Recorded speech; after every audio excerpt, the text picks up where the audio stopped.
तिमिरान्धस्य ज्ञानञ्जनशलाकाय चक्षुरुन्मिलितं येन तस्मै श्रीगुरवे नमः। वाञ्छाकल्पतरुभ्यश्च कृपासिन्धुभ्यः च पतितानां पावनेभ्यो वैष्णवेभ्यो नमो नमः। जय श्री कृष्ण चैतन्य प्रभु नित्यानंद श्री अद्वैत गदाधर शिवासादि गौर भक्तवृंद। हरे कृष्णा कृष्ण कृष्णा हरे हरे, हरे राम राम राम हरे हरे। तो कल हम लोग ने श्लोका नंबर 167 पे स्टॉप किया था। चैप्टर 2 आदिखंड। कलियुगे विप्र रूपे धरी पीत वर्ण, भुजावारे वेद गोप्य संकीर्तन धर्म। तो कलयुग का धर्म क्या है? संकीर्तन धर्म। कलयुग में भगवान वेदों के गुप्त धन श्री हरिनाम संकीर्तन धर्म का प्रचार करने के लिए पीत वर्ण धारण करके ब्राह्मण रूप से अवतीर्ण होते हैं।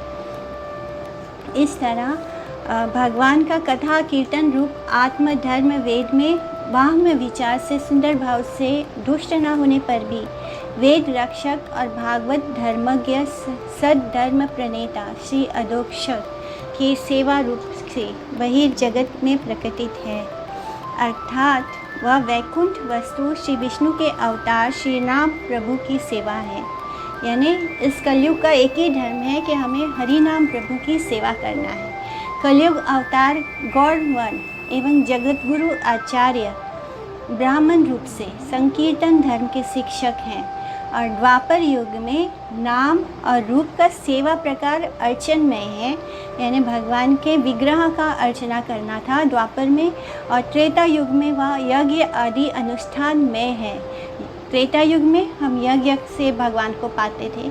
सतयुग में वो ध्यानात्मक है, यानी सतयुग में हम भगवान को ध्यान से पाते हैं। और इन 4 प्रकार के युग धर्म के प्रवर्तक शिक्षक रूप से भगवान ने युग उचित धर्म के गुरु का आचार्य का कार्य किया। सतयुग में ब्रह्मचारी, त्रेता युग में गृहस्थ, द्वापर में वे वानप्रस्थ थे और कलयुग में भिक्षुक आश्रम उचित साधन का प्रकार भेद प्रकट करते हैं। तो इस तरह 4 युगों में भगवान ने पहले तो सतयुग में वो ब्रह्मचारी बन के आए, फिर त्रेता युग में वो गृहस्थ आश्रम में, फिर द्वापर में वे वानप्रस्थ हो गए और कलयुग में वो भिक्षुक आश्रमोचित बनकर आते हैं। कते कव तोमर अनंत अवतार, कार शक्ति आचे ही संख्या करी बार। तो आपके कितने ही अनंत अवतार हैं, उनकी गणना करने की शक्ति किसमें है? तो हम लोग जितने अवतार जानते हैं, हम बोलते हैं कि भगवान के जो 10 मेन अवतार हैं हम बस उसको जानते हैं। इसके अलावा भी भगवान बहुत अवतार लेते हैं जिसकी गणना भी नहीं कर सकते, जिसको हम गिन भी नहीं सकते। कृतम त्रेता द्वापरंचा कलिरितेषु केशवा, नाना वर्ण अभिधाकारो नानैव विधिनेज्यते। कृते शुक्लश्चतुर्बाहुः तिलो वल्का कलांबरा।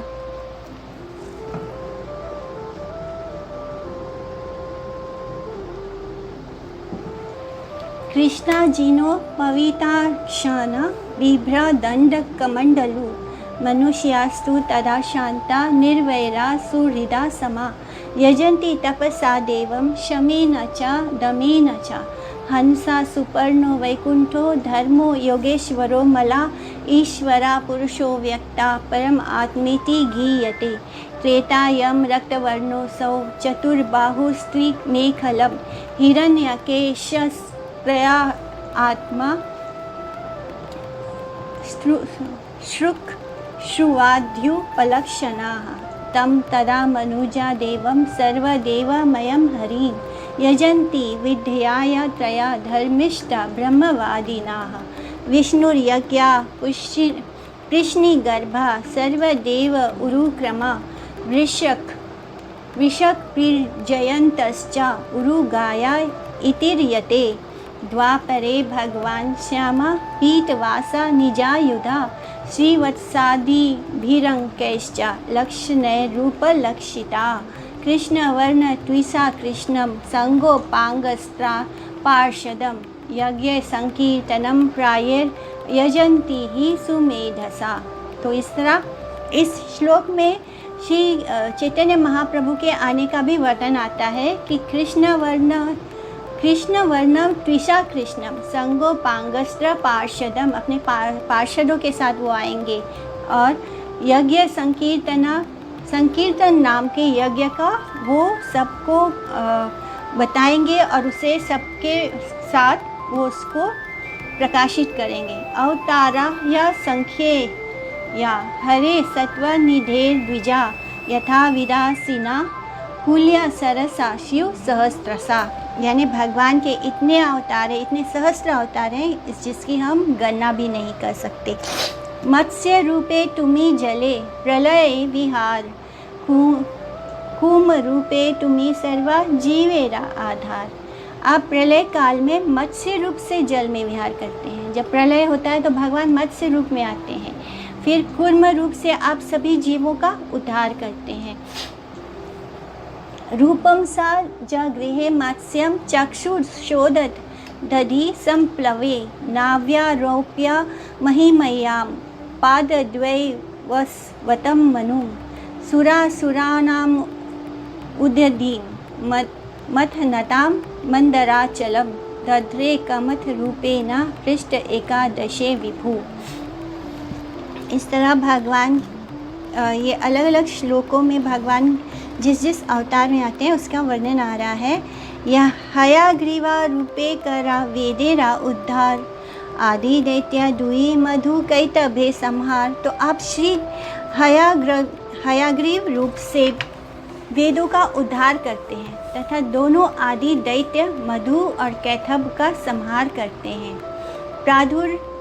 प्रादुर्भूयैव यज्ञाग्निर्दानवो मधु कैथबो हत्वा प्रत्यान यद वेदान पुनर्वागीश्वरति पति। शिवरा रूपे करा पृथ्वी उद्धार नरसिंहा रूपे करा हिरण्य विदार। तो शिवरा के रूप में भगवान पृथ्वी का उद्धार करते हैं और नरसिम्हा रूप से वे हिरण्यकश्यपु दैत्य को विदीर्ण करते हैं, उनको एकदम चीर कर फाड़ देते हैं। बलिर छला अपूर्वा वामन रूपा हई परशुराम रूपे करा निक्षत्रिय मही। राजा बलि को छलने के लिए आप अपूर्व वामन रूप धारण करते हैं और श्री परशुराम रूप से पृथ्वी को क्षत्रियों से रहित करते हैं। रामचंद्र रूपे करा रावण संहार हलाधरा रूपे करा अनंत विहार। तो श्री रामचंद्र रूप से आप रावण का संहार करते हैं एवं श्री बलराम रूप से अनंत लीलाएं करते हैं।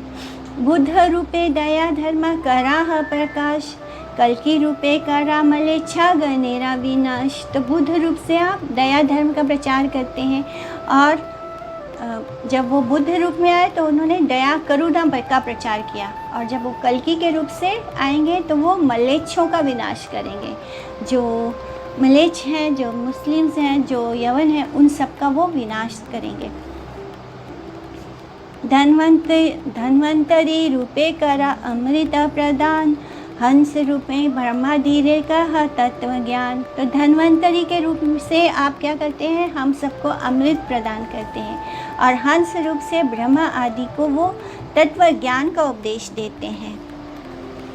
श्री नारद रूपे वीणा धरी करा गान व्यास रूपे करा निजा तत्वेरा व्याख्यान। तो श्री नारद के रूप से आप वीणा धारण करके अपने गुणादि का गान करते हैं और श्री व्यास रूप से आप तत्व की व्याख्या करते हैं। तो जो धन्वंतरी है वो भी भगवान ही है, जो हंस रूप में आते हैं वो भी भगवान ही हैं, जो नारद जी हैं वो भी भगवान ही हैं और जो व्यास जी हैं वो भी भगवान ही हैं। तो इस तरह भगवान के अनंत अवतार हैं, वही स्वयं हर रूप में है। सर्वलीला लावण्य वेदग्धि करी संगे कृष्ण रूपे विहर गोकुले बहुरंगे। तो समस्त लीला माधुरी एवं लावण्य वेदक रस को साथ लेकर श्री कृष्ण रूप में आप गोकुल में अनेक लीलाएं करते हैं। तो गोकुल की लीलाएं लीला माधुरी यानी माधुर्य लीलाएं हैं। एई अवतारे भागवत रूप धरी कीर्तन करी वे सर्वशक्ति पराचारी। और इस अवतार में भक्त रूप धारण करके यानी जब वो चैतन्य महाप्रभु के रूप में आते हैं तब वो भक्त का रूप धारण करके आप सर्वशक्ति के साथ कीर्तन का प्रचार करेंगे। गौरावतार में आप भक्त रूप से 5 प्रकार की नित्य सेवा के प्रचार द्वारा कीर्तन करेंगे। संकीर्तने पूर्ण हैवे सकल संसार, घरे घरे हैवे प्रेम भक्ति प्रचार। तो उस समय सारा संसार संकीर्तन से पूर्ण होगा और घर घर में प्रेम भक्ति का प्रचार होगा। देवताओं के स्तव में श्री गौर अवतार की लीला सुंदर रूप से वर्णित हुई है। सारा जगत कृष्ण के सम्यक कीर्तन से पूर्ण सुख प्राप्त करेगा और उस समय हर घर में ही भगवत प्रेम सेवा की कथा प्रचारित होगी और जिसके द्वारा प्रत्येक व्यक्ति को कृष्ण कीर्तनकारी का और प्रचारक रूप से प्रतिष्ठित करने की लीला की ओर संकेत देखा जाता है। जो हरि भजन करते हैं वे ही प्रेम भक्ति के आचार्य हैं और प्रचारक हैं। यानी जो हरि नाम का कीर्तन करेगा, उनका भजन करता है, उसको हम प्रेम भक्ति का आचार्य मानते हैं और वही उसका प्रीचर भी है। हरि भजन की कृत्रिम अनुकरण द्वारा यथार्थ प्रचार नहीं होता क्योंकि वह आचार नहीं है। यानी कुछ लोग दिखावा भी करते हैं, वो आर्टिफिशियल यानी देखा देखी बस नेम फेम के लिए हरि भजन करते हैं, उसका अनुकरण करते हैं, लेकिन एक्चुअली में ये प्रचार नहीं होता क्योंकि वह आचार है, आचार नहीं है। यानी उसके आचरण में भक्ति नहीं है, सिर्फ दिखावे में है। कृष्ण सेवा के अनुसरणकारी दुसंग विमुक्त सदाचार विशिष्ट भक्त ही प्रत्येक घर में प्रकृत रूप से प्रचार करने में समर्थ होंगे। जिनका आचरण भी भक्त रूपी होगा, जो सिर्फ दिखावे के भक्त नहीं होंगे, ऐसे लोग ही एक्चुअली में प्रचारक हैं, प्रीचर होते हैं। कि कहिवा पृथ्वीर आनंद प्रकाश, तुम्हें नृत्य करी वे मिलिया सर्वदास। और जब आप अपने सब भक्तों के साथ मिलकर नृत्य करेंगे उस समय पृथ्वी कितना आनंद प्रकट करेगी, उसको हम क्या कहें। ये तो हमार पाद पद्म नित्य ध्यान करे, तासाबाज प्रभावे अमंगल हरे। तो जो आपका पाद पद्म, जो आपके लोटस फीट का नित्य मेडिटेशन करेगा, ध्यान करेगा, उन सब के प्रभाव से जो भी अमंगल होगा, इनऑस्पिशियसनेस होगा, वो दूर हो जाएगा। जगत में अवतीर्ण आपके समस्त अवतारों में व्यक्तिगत भाव से ही प्रचार और मंगल अनुष्ठान प्रदर्शित होता है, किंतु आपके इस गौर अवतार से समस्त पृथ्वी आज कीर्तन रूपी आनंद से आनंदित हो जाएगी और अपने अनंत कोटि दासों के साथ आप पूरे पृथ्वी को आनंदमय करके नृत्य करेंगे। यानी भगवान के इस अवतार में, गौर अवतार में पूरी पृथ्वी का कोना कोना आनंदित हो जाएगा। शिला प्रबोधानंद सरस्वती पाद कहते हैं चैतन्य चंद्रामृत में कि कैवल्यम विश्वम पूर्ण सुखा अस्ते। यानी ये पूरा विश्व ही सुखी हो जाएगा, पूर्ण सुखा अस्ते। यत कारुण्य कटाक्ष वैभव ताम तम गौरमेव स्तुमा, पद ताले खंडे पृथ्वीर अमंगला, दृष्टि मात्र दशाधिका हया सुनिर्मिला।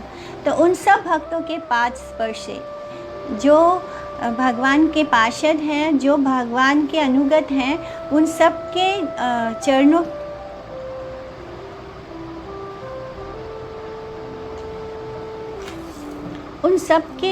से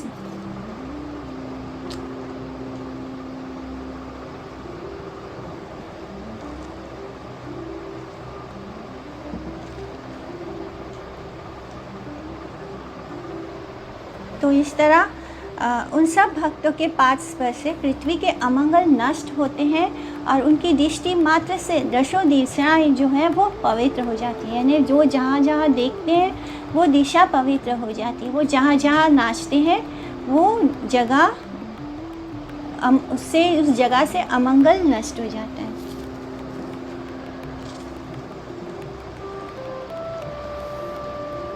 बहुतुली नाचिते स्वर्गेरा विघ्ननाश, हेना यशा हेना नृत्य हेना तोरदास।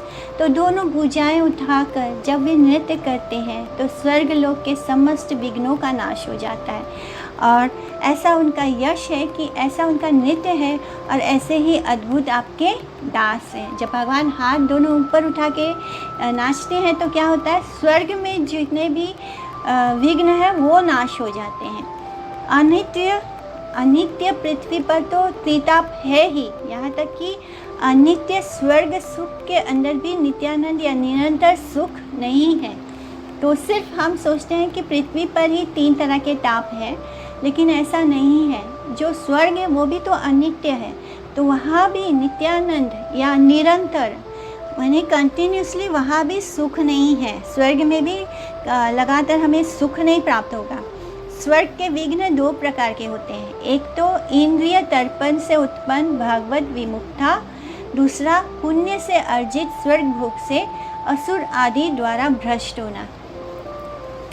अब स्वर्ग में कौन से 2 तरह के विघ्न आते हैं? पहला तो वहाँ पर इतने भोग विलास की चीज़ें होती हैं, तो उसके कारण क्या होता है, जो स्वर्ग में वास करते हैं वो भगवान से विमुख हो जाते हैं। और दूसरा क्या है, पुण्य के कारण जिनको स्वर्ग भोग मिलता है वो आसुर आदियों द्वारा भ्रष्ट हो जाते हैं। यानी असुर भी हमेशा स्वर्ग को जीतने की कोशिश करते रहते हैं, तो ये जो लोग स्वर्ग में होते हैं वो भी उनकी तरह ही व्यवहार करने लगते हैं।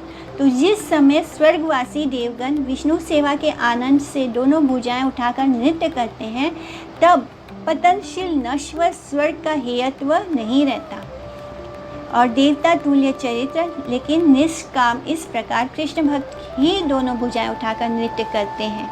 और भगवान की कीर्ति निष्कलंक एवं आमंद दया प्रदान करने वाली है, एवं भगवत दास भी अलौकिक अशेष गुण संपन्न है। है ना इस प्रकार श्रेष्ठता के लिए व्यवहार किया जाता है।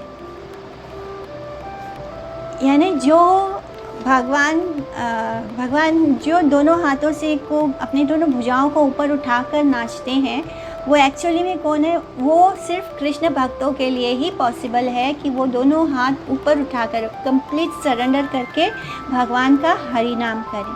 तो इस तरह जब वो दोनों हाथ उठाकर ऊपर नाचते हैं तब स्वर्ग के भी विघ्न दूर होते हैं।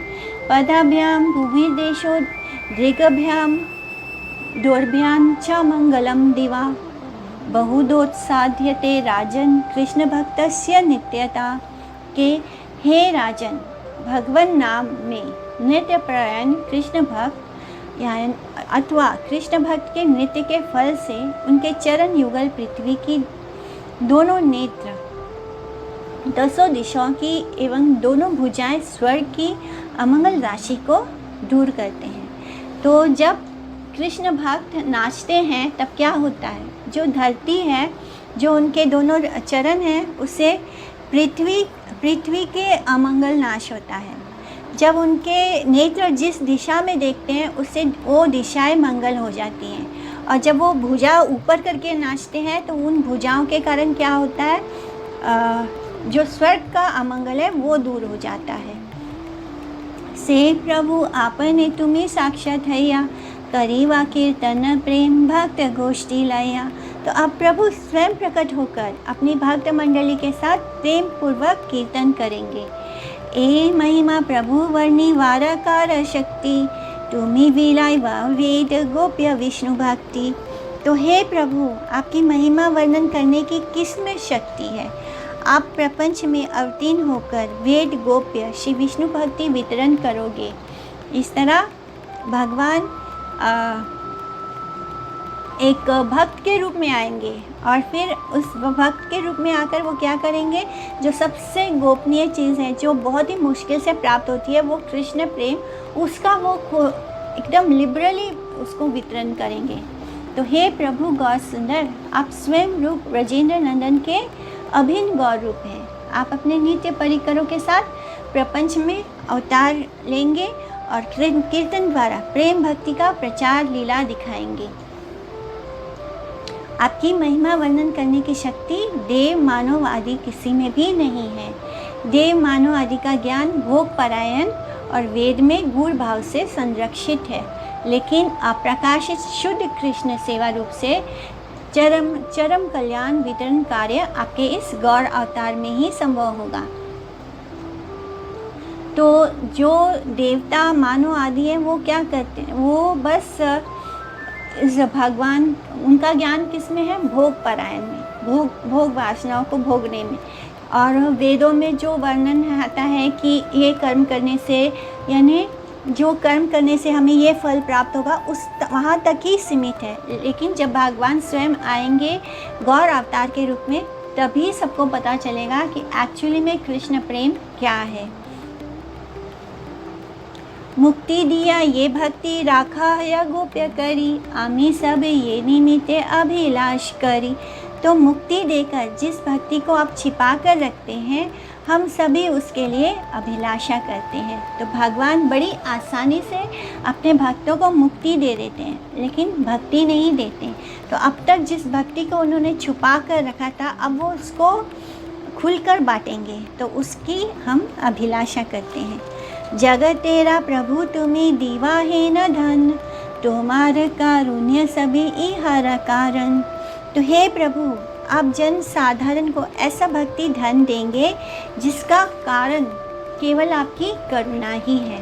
तो भगवान इतनी आसानी से अपने किसी भी अवतार में कृष्ण प्रेम नहीं दिया। उन्होंने बहुत जो पात्र था, यानी जिसने बहुत तपस्या की है, बहुत टेस्ट होता था और उसके बाद कृष्ण प्रेम प्राप्त होता था।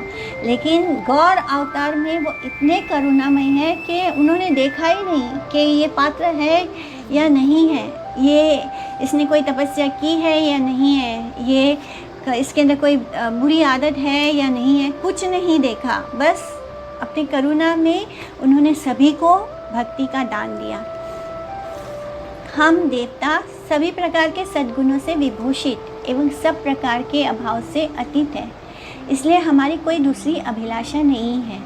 भगवान विष्णु की सेवा ही हमारी एकमात्र अभिलाषा है, क्योंकि हम भगवत सेवा से वंचित हैं। इसलिए उस सेवा में ही जैसे पुण्य अधिकार प्राप्त हो, ये ही प्रार्थना है।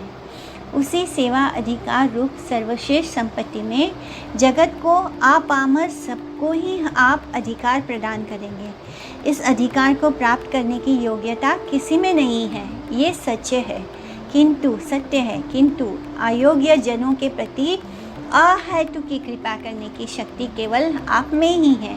इसलिए आपकी करुणा ही आपकी दया प्राप्त करने का एकमात्र कारण है। तो इस तरह भगवान भगवान जिसको अधिकार भी नहीं है भगवान के प्रेम को प्राप्त करने का, वो प्रेम इस करुणामय अवतार हम सबको देंगे। ये तुम्हार नामे प्रभु सर्व यज्ञ पूर्ण, ये तुम्हें हैला नवद्वीपे अवतीर्णा। तो आप हे प्रभु, आपके जिन नामों से सर्व यज्ञ पूर्ण होते हैं, वही आप स्वयं श्री नवद्वीप में अवतीर्ण होंगे। सब तरह के यज्ञ, ध्यान यज्ञ, सर्व यज्ञ, ध्यान यज्ञ, अर्चन, कीर्तन, इन 4 प्रकार के यज्ञों की पूर्णता एकमात्र श्री हरिनाम से सिद्ध होती है। आपके द्वारा प्रदत्त आपके ही नाम कीर्तन से समस्त यज्ञ पूर्ण हो जाते हैं, और वही नाम प्रचारक आप नवद्वीप में अवतीर्ण होंगे, अवतार लेंगे। परिकरों के साथ प्रभु की लीला का दर्शन करने के लिए देवताओं की प्रभु के निकट प्रार्थना। एई कृपा करा प्रभु हैया सदय, ये ना आमा साबार देखी ते भाग्य है।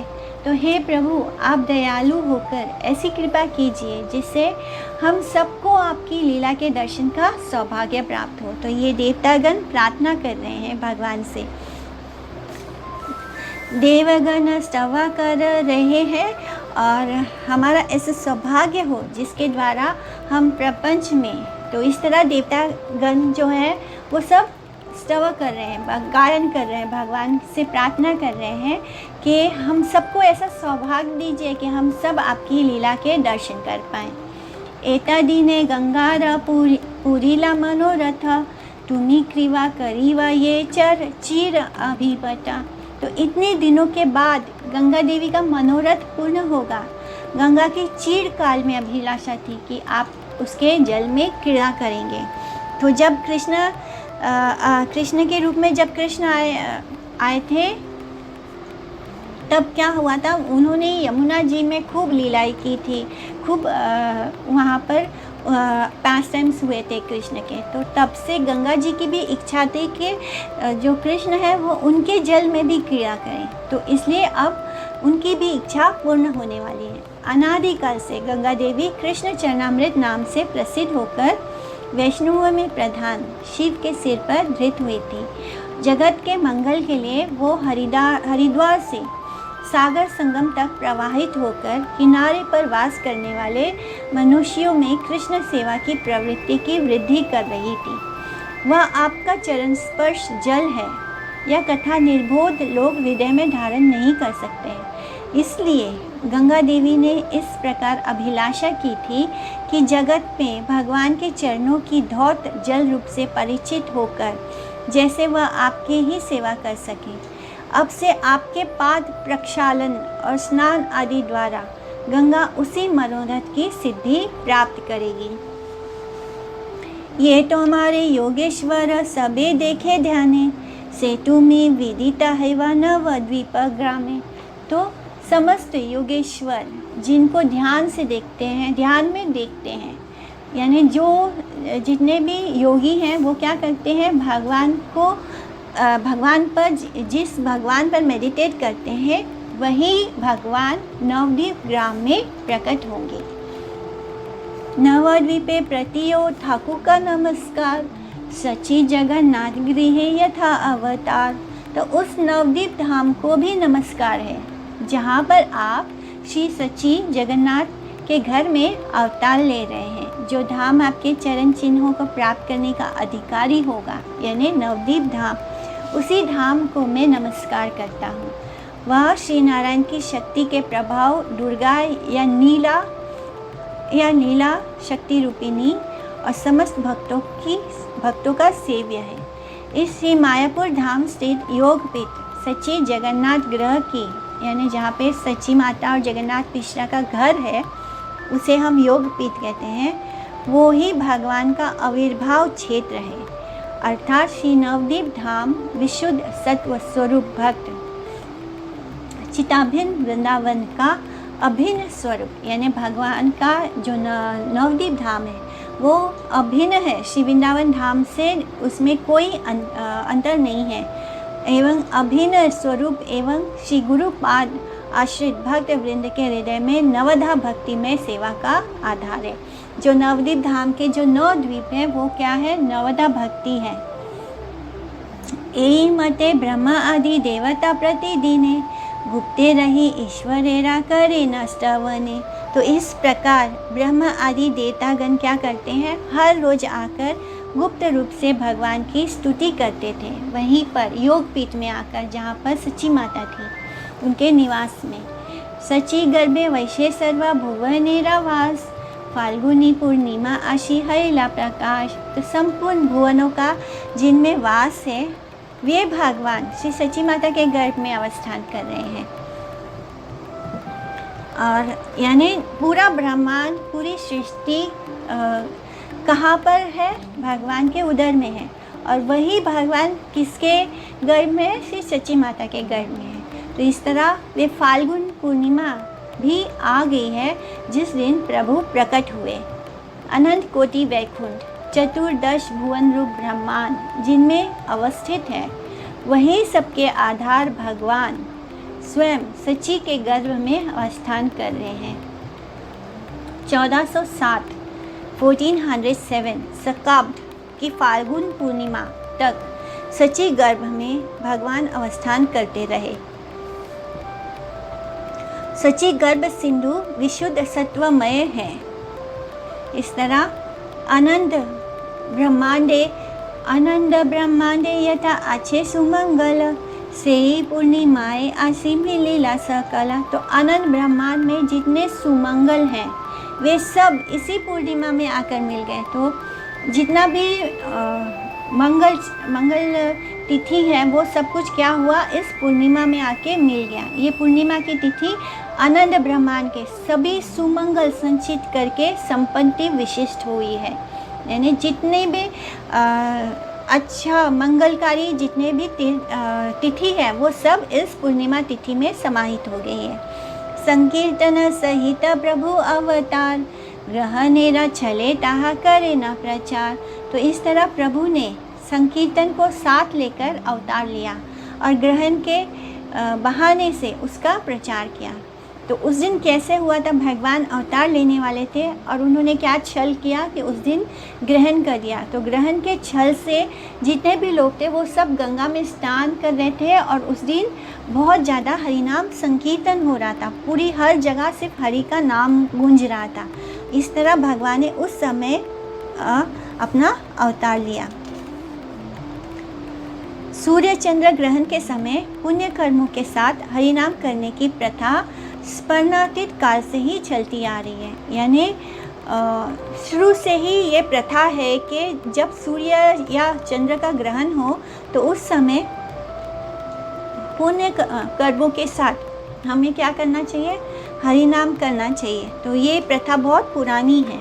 तो इसी तरह उस दिन भी ग्रहण के समय हर कोई क्या कर रहा था, नाम उच्चारण कर रहा था। तो इस प्रकार नाम उच्चारण तुच्छ फल प्रदा होने पर भी जगत के सब लोगों के मुख से श्री नाम उच्चारण के अभिनय के साथ श्री चैतन्य देव आविर्भूत हुए।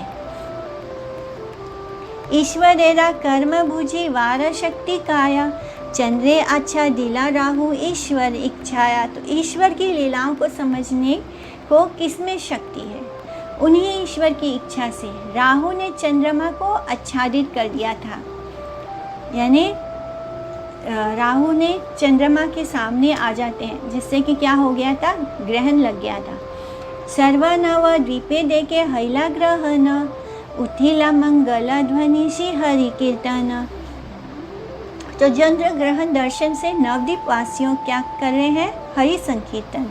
समस्त नवद्वीप वासियों ने ग्रहण को लगते देखा और चारों ओर ही श्री हरि कीर्तन की मंगल ध्वनि गूंज उठी। हर जगह बस हरे कृष्णा हरि बोल हो रहा था। अनंत और बुद्ध लोग गंगा स्नाने आए, हरि बोल बलि सबे ढाए। तो अनंत अबुद्ध लोग हरि बोल बोलते हुए गंगा स्नान को जा रहे थे। उसी रात सायंकाल इवनिंग से ही चंद्र ग्रहण लगा हुआ था और सब लोग ना जानते हुए भी भगवान के जन्म के दिन पर हरिनाम संकीर्तन और गंगा स्नान आदि में व्यस्त थे। उन्हें नहीं पता था कि कृष्ण आ रहे हैं, लेकिन अनजाने में ही भगवान ने ऐसी स्थिति पैदा कर दी कि उनके आने पर लोग उनका आगमन होना था और सब लोग उनके आगमन के पहले से ही हरिनाम करना शुरू कर दिए। ब्रह्मांड को भेदन करती हुई मंगल ध्वनि, यानी जो हरि नाम है वो क्या करता है, वो ब्रह्मांड को भी भेद देता है और इसे मंगल ध्वनि कहा गया है। हेना हरि ध्वनि हैला सर्व नदी आए, ब्रह्मांड पूरी या ध्वनि स्थान नहीं पाए। तो नाडिया यानी नवद्वीप धाम में सर्वत्र ऐसी हरिध्वनि हो रही थी कि समस्त ब्रह्मांड इस ध्वनि से परिपूर्ण हो गया था। कोई भी स्थान खाली नहीं था जहाँ पे हरिनाम नहीं हो रहा था। यानी भगवान का कैसा है कि इसके पहले तक लोग हरि का नाम भी नहीं ले रहे थे और भगवान के आने का समय हुआ वैसे ही हरिनाम शुरू हो गया। अपूर्व शून्य सब भगवत गण, सबे बले निरंतर हौक ग्रहदा। तो सब भागवत गण इस अपूर्व हरि ध्वनि को सुनकर कहने लगे कि इस प्रकार ग्रहण निरंतर होता रहे। तो जिसने भी भगवान के जो भक्त लोग थे, जो पहले निराश थे, जब उन्होंने सुना कि हर ओर उन्हें हरि नाम ध्वनि सुनाई दे रहा है, तो वो बोलने लगे कि ऐसा ग्रहण तो हर वक्त होना चाहिए।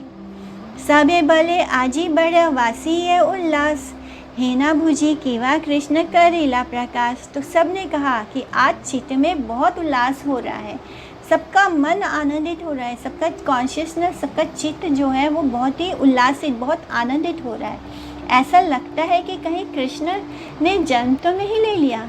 मैंने सबको ऐसा फील होने लगा कि कहीं कृष्ण तो नहीं जन्म ले रहे हैं। गंगा स्नाने चलीला सा कला भक्त गण, निरावधि चतुर्दिके हरि संकीर्तना। तो सभी भक्तों ने गंगा स्नान को जाते समय चारों ओर से निरंतर श्री हरि संकीर्तन ध्वनि को ही सुना और उस समय ऐसा माहौल हो गया कि कृष्ण हरि नाम के अलावा कुछ और सुनाई ही नहीं दे रहा था। हर जगह बस हरि बोल हरि बोल हरि बोल सुनाई दे रहा था। कीवा शिशु वृद्ध नारी सज्जन दुर्जन, सबे हरि हरि बोले देखिया ग्रहण। तो उसमें क्या बालक, क्या वृद्ध, क्या स्त्री, क्या सज्जन, क्या दुर्जन, कौन अच्छा आदमी है, कौन बुरा इंसान है, क्या स्त्री है, कौन पुरुष है, कौन बूढ़ा है, कौन बुढ़िया है, कौन बच्चा है, जिसको देखो वो ग्रहण के समय क्या सब लोग ग्रहण को देखते ही हरि हरि हरि हरि बोल रहे थे। सर्वव्यापी विश्वव्यापी हरि ध्वनि सुनाई दे रहा था, जैसे पूरा ब्रह्मांड ही हरि ध्वनि से गूंज उठा था। हरि बोल सबे ऐ सुनी, सकल ब्रह्मांडे व्यापी लेका हरि ध्वनि। तो केवल हरि बोल ध्वनि ही सर्वत्र सुनाई दे रही थी। ये हरि ध्वनि संपूर्ण ब्रह्मांड में व्याप्त हो रही थी। पूरा ब्रह्मांड को, माने हरि नाम जो है वो पूरे ब्रह्मांड को भेंट कर सब जगह बस यही सुनाई दे रहा था कि हरि का नाम ही सुन रहे थे। चतुर्दिके पुष्प वृष्टि करे देवगण, जय शब्दे दुंदुभि बाजाए अनुशना। तो चारों ओर देवतागण जो हैं वो पुष्पों की वर्षा कर रहे थे और निरंतर जय घोष करके साथ वो दुंदुभि बजा रहे थे। यानी भगवान का आगमन हो रहा था और वो उसमें फूलों की वर्षा कर रहे थे और जय जय का ध्वनि कर रहे थे और दुंदुभि जो बजाते हैं वो बजा रहे थे। हे नैया समे सर्व जगत जीवन, अवतीर्ण हई लेना श्री सचिनंदन। तो उसी समय सर्व जगत के जीवन, सब हम सब के प्राण श्री सचिनंदन अवतार लेते हैं। हरि ध्वनि के बीच में उनका अवतार होता है। तो ये श्लोक नंबर है 208। धानशी राहु कवले इंदु, प्रकाश नाम सिंधु, कली मर्दन बाजे वाना, पहु भेला प्रकाश, भुवन चतुर्दश, जय जया पीरीला घोषणा। तो राहु ने चंद्रमा को ग्रास कर लिया, उसने चंद्रमा को खा लिया राहु ने। और उस समय कली को मर्दन करने वाला वेश धारण कर जीवों के मुख से प्रकाशित हरि नाम रूपी समुद्र उमड़ पड़ा और प्रभु अवतीर्ण हुए और 14 भुवनों में जय जय का घोष हो रहा था। तो जो 14 भुवन है इस धरती पे, जो मटेरियल वर्ल्ड के 14 प्लानिटरी सिस्टम्स हैं, वहाँ पे सिर्फ जय जय का घोष हो रहा था। और ये जो कली को जो नाश कर सकता है उसका वो कौन है? हरि नाम। उस हरि नाम रूपी समुद्र का उमड़ पड़ा था, यानी वो हरि नाम जो है वो समुद्र रूप में धारण कर लिया था और कली को नाश करने वाला था। राहु सूर्य का भ्रमण पथ और चंद्र का भ्रमण पथ जहाँ संपत होता है, उसके एक स्थान को राहु और दूसरे स्थान को केतु कहते हैं। और सूर्य के पथ और चंद्र के भ्रमण पथ में 6 राशि